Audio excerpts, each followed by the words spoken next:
Hello everyone, কেমন আছেন সবাই? আমার জীবন খাতার একটি পাতায় আপনাদের স্বাগত। আজ মার্চের 23 তারিখ সোমবার।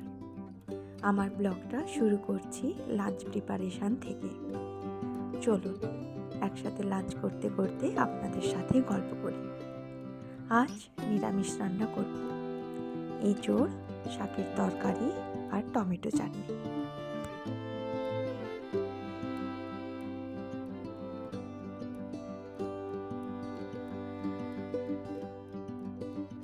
রান্না করার সাথে সাথে যে কত কথা মাথায় চলতে থাকে তার হিসেব থাকে না।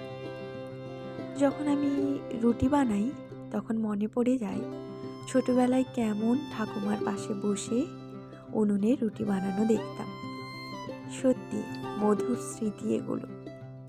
আবার যখন ছোলে জল দিতে যাব মনে পড়ে যায় মা কীভাবে সমস্ত কাজ রান্না বান্না একা হাতে সামলে কাজে বেরিয়ে যায়। এখন ওদের থেকে অনেক দূরে, মনটা মাঝে মাঝে একটু খারাপ হয়ে যায়। তা হোক, এগিয়ে চলাই জীবন।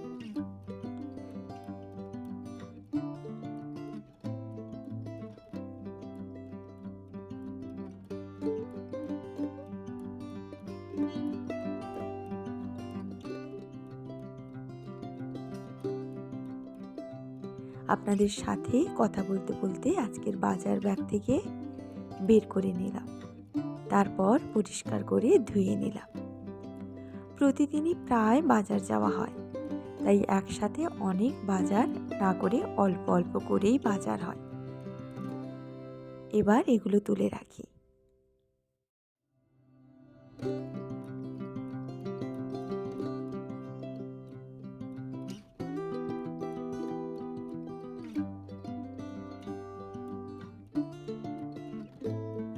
আনাজগুলো ধুয়ে রাখলাম।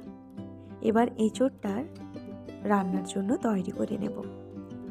এঁচোড়কে বাঙালিরা গাছ পাঁঠা বলে। আসলে রান্না করলে টেক্সচার অনেকটা মাংসের মতো হয়। আর কাঁচা কাঁঠাল বা এঁচোড়ে প্রচুর ফাইবার, ভিটামিন সি, অ্যান্টিঅক্সিডেন্ট থাকে। পুষ্টিগুণে ভরপুর একটি ফল। ফল বলছি, কিন্তু কাঁচা অবস্থায় আমরা এটাকে সবজি হিসেবে ব্যবহার করি। আসলে এটা একটা ফল। এরপর একটা সিটি দিয়ে প্রেসার কুক করে নেব। এই ফাঁকে আলু কেটে নিলাম। আলুগুলোকে ভেজে নেব, আর তার মাঝে শাক আর তার আনাজগুলো বানিয়ে রাখব। তারপর সেদ্ধ করা এঁচোড়গুলো ভেজে নিলাম। ওই কড়াইতে একটু তেল দিয়ে শুকনো মশলাগুলো দিলাম।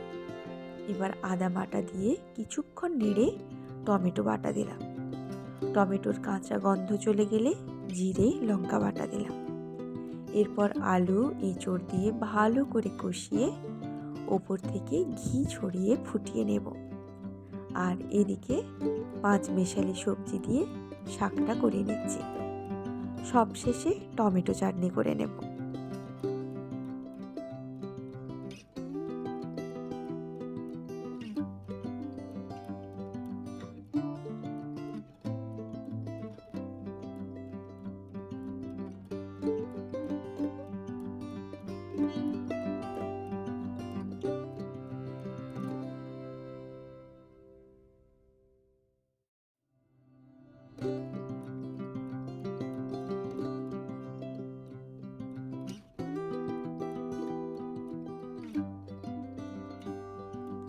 রান্না শেষ হলো। প্রতিদিন দুপুরে প্রায় 2.5 থেকে 3 ঘন্টা তো লাগেই রান্না করতে। তারপর তো রান্নাঘরের আরও অন্যান্য কাজ থাকে। দিনের এটা একটা বড় কাজ।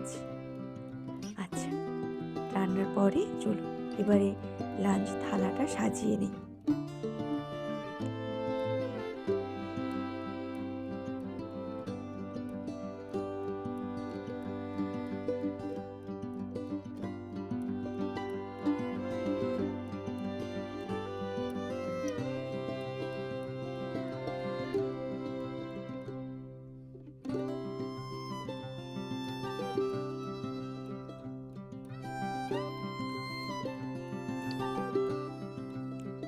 আজকের লাঞ্চ প্রিপারেশন ব্লগটা কেমন হলো জানাবেন।